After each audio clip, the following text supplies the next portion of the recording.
Good morning dear friends, मैं आप सभी का स्वागत करते हैं आपके अपने YouTube channel Bihar board exam के कार्यक्रम में। दोस्तों, मैं आप सभी के लिए आज साइंस यानी साइंस में केमिस्ट्री का फर्स्ट चैप्टर रासायनिक अभिक्रिया एवं समीकरण का ऑब्जेक्टिव प्रश्न कराने वाले हैं, जो कि लगभग 50 प्लस ऑब्जेक्टिव होंगे और काफी महत्वपूर्ण ऑब्जेक्टिव होंगे। इसके लिए आपको 10 मिनट ही समय देना होगा, सिर्फ 10 मिनट।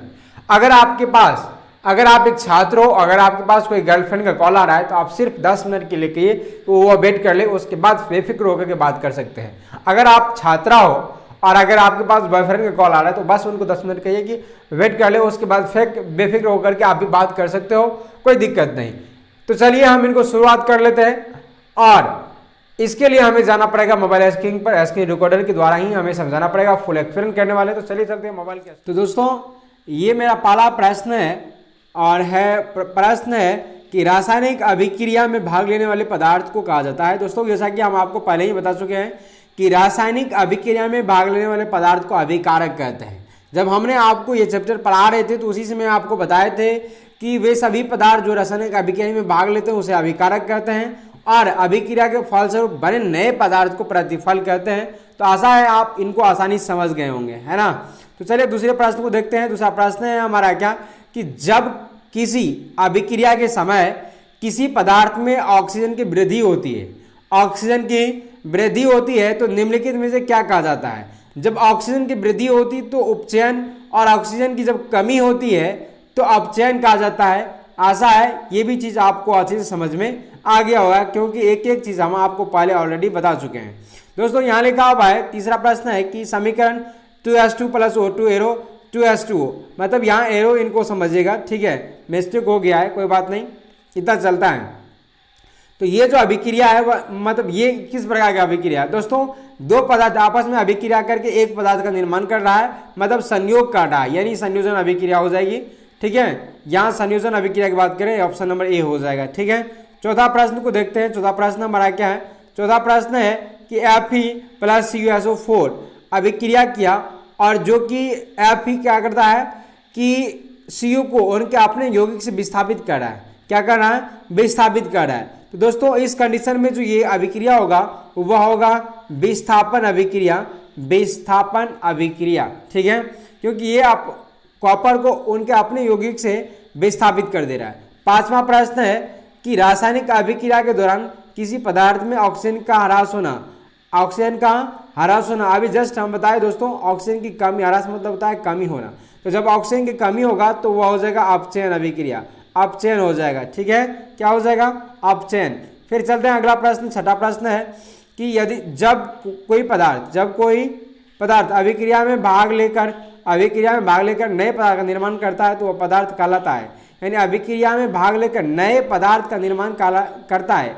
सुन रहे हो? जब कोई पदार्थ अभिक्रिया में भाग लेकर नए पदार्थ का निर्माण करता है तो वह पदार्थ कहलाता है, तो वह पदार्थ प्रतिफल कहलाएगा, क्योंकि जो निर्माण किया ना उनके बारे में बात कर रहे हैं, तो वह प्रतिफल होगा। क्या होगा? प्रतिफल। चलिए अगला प्रश्न देखते हैं। छठा प्रश्न है कि नीचे दी गई अभिक्रिया के संबंध में, नीचे दी गई अभिक्रिया के संबंध में कौन सा कथन सत्य है। मतलब जिंक ऑक्साइड प्लस क्या करेगा? कार्बन अभिक्रिया करेगा, और जिंक ऑक्साइड अलग हो जाएगा, कार्बन और ऑक्सीजन क्या हो जाएगा? एक साथ हो जाएगा। तो इसमें ऑप्शन दे रखा है कि कार्बन उपचयित हो रहा है, Zn उपचयित हो रहा है, तो यहाँ हो जाएगा ऑप्शन नंबर बी हो जाएगा, Zn, है ना। तो ये याद रखिएगा, बहुत आसान प्रश्न था। अगला है कार्बन अपचयित हो रहा है, ठीक है, कार्बन का अपचयित हो रहा है, ठीक है। अगला आठवां प्रश्न है कि Na2SO4, है ना, अभिक्रिया करता है BaCl2 से, और ये बनाता है BaSO4 + NaCl। मतलब उपयुक्त रासायनिक अभिक्रिया किस प्रकार की है दोस्तों? तो देख रहे हैं, Na एक बार BO को विस्थापित करता है और B एक बार Na को विस्थापित कर रहा है, इसका मतलब दो बार विस्थापित कर रहा है, तो ये द्विविस्थापन अभिक्रिया हो जाएगा, द्विविस्थापन अभिक्रिया, ऑप्शन नंबर सी हो जाएगा। चलिए 9 नंबर के प्रश्न को देखते हैं। 9 नंबर प्रश्न है कि जब मैग्नीशियम के फीता को जलाया जाता है, दोस्तों हम आपको बताए थे जब मैग्नीशियम के फीते को हम जलाते हैं ऑक्सीजन की उपस्थिति में तो वह चमकीला उजला एक प्रकाश निकलता है, चमकीला उजला एक प्रकाश निकलता है मैग्नीशियम के फीता को जलाने पर। ठीक है, आशा है आपको समझ में आया होगा। ठीक है, अगला चलते हैं कि जिंक और कॉपर सल्फेट जब अभिक्रिया करता है तो जिंक सल्फेट बनाता है और साथ में कॉपर को विस्थापित कर देता है उनके अपने यौगिक से, तो ये अभिक्रिया कहलाएगा विस्थापन अभिक्रिया। क्या कहलाएगा? विस्थापन अभिक्रिया। चलिए अगला प्रश्न देखते हैं 11वें प्रश्न की। 11वां प्रश्न है कि अभिक्रिया CuO+H2 एरो Cu+H2O में किसका अपचयन होता है? तो दोस्तों यहाँ कॉपर का अपचयन होता है, Cu का अपचयन होता है, क्योंकि Cu के साथ पहले ऑक्सीजन था, अब नहीं है, मतलब अपचयन हो रहा है। ठीक है, आगे बढ़ते हैं। 12वां प्रश्न देखते हैं।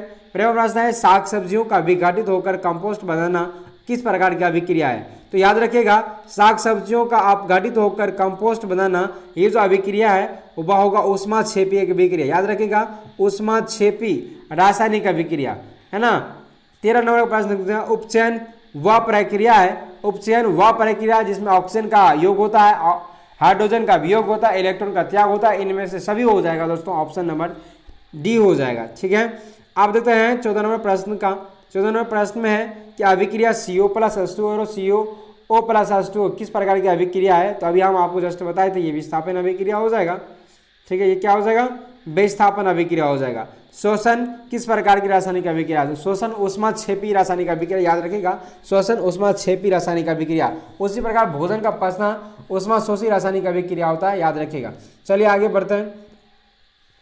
अगला स्वर्ण प्रश्न में समीकरण CaCO3 प्लस ऊष्मा यानी अभिक्रिया के साथ CaO+HCO2 बनाता है गैस, यानी किस प्रकार की रासायनिक अभिक्रिया है?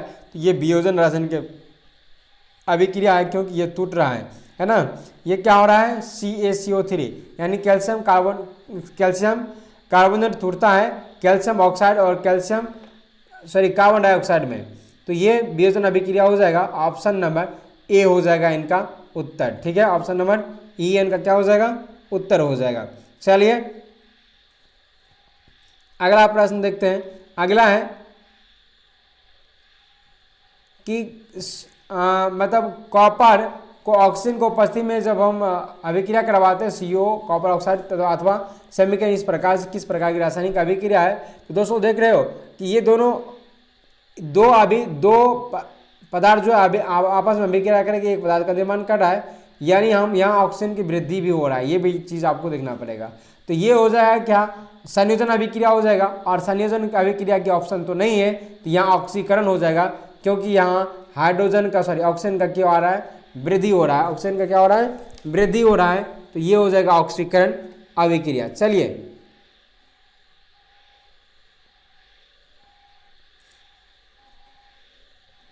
अठारह में देखते हैं। 18 निम्न में कौन सा अवकारक है? तो H2SO जो होगा ये अवकारक हो जाएगा, ये बात याद रखिएगा। 19 नंबर निम्नलिखित में कौन ऑक्सीकारक है? तो O2 ऑक्सीकारक है। आप अगर चाहते हो कि ये अगर हमारे यूट्यूब पे मतलब हमारे यूट्यूब का जो चैनल है उस पर अगर सारा वीडियो देखना चाहते हो तो आप सर्च कर सकते हो बिहार बोर्ड एग्जाम कहकर। ठीक है, या नहीं तो आप जहां हो वहां सब्सक्राइब करके आप भी इन चीज़ों को बेल आइकन ऑन करके रख सकते हो, क्योंकि हमें इसी प्रकार की वीडियोस आपके लिए बनाते रहता हूं, तो कोई दिक्कत नहीं होगा। ठीक है, चलिए अगला प्रश्न देखते हैं। 20 नंबर का प्रश्न है कि निम्नलिखित में कौन सा पदार्थ ऑक्सीजन से संयोग नहीं करता? तो ऑक्सीजन से कभी संयोग नहीं करता, तो वह होता है गोल्ड यानी सोना। गोल्ड यानी क्या कहते हैं? सोना। ठीक है, सोना। ठीक है,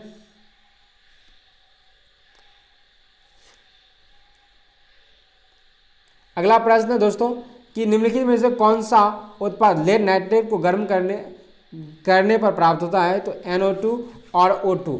याद रखिएगा, Na2 और O2। यहाँ अगर देखिए इनकी बात करें 22 नंबर प्रश्न की, तो Fe2O3 plus 2Al arrow Al2O3 plus Fe, मतलब किस प्रकार का अभिक्रिया? तो ये भी विस्थापन अभिक्रिया हो जाएगा। आप देख सकते हो बड़ी बारीकी से, क्योंकि ये बहुत ईजी भी है। निम्नलिखित में से कौन सा पदार्थ बिना ज्वाला के जलता है? तो कोयला ये बिना ज्वाला के जलते हैं, हम आपको पहले ही भी लिखा चुके हैं। अभिक्रिया H2S plus Cl2 arrow 2HCl plus S में यानी कौन सा पदार्थ ऑक्सीकारक है? इसमें ऑक्सीकारक जो होगा वो Cl2 होगा, क्योंकि बहुत ईजी है, आराम से कीजिए, कोई दिक्कत नहीं। खाने बनाने में प्रयुक्त द्रवित पेट्रोलियम गैस का प्रमुख अवयव है तो वह ब्यूटेन है। क्योंकि आज हम बस इतना ही रहने देते हैं, 25 प्रश्न को ही रहने देते हैं, अगले पार्ट में हम देख लेंगे, क्योंकि 10 मिनट समय आपका जो हम लिए थे वह हो गया है। हो सकता है कि आपका गर्लफ्रेंड अगर आपको अगर कॉल कर रहा होगा, अगर कॉल नहीं रिसीव कीजिएगा तो धुलाई भी बढ़िया जगह से करेंगे। इसलिए आज के लिए बस इतना ही, मिलते हैं अगले क्लास में, तब तक के लिए आप सभी को बहुत बहुत धन्यवाद, बेस्ट ऑफ लक।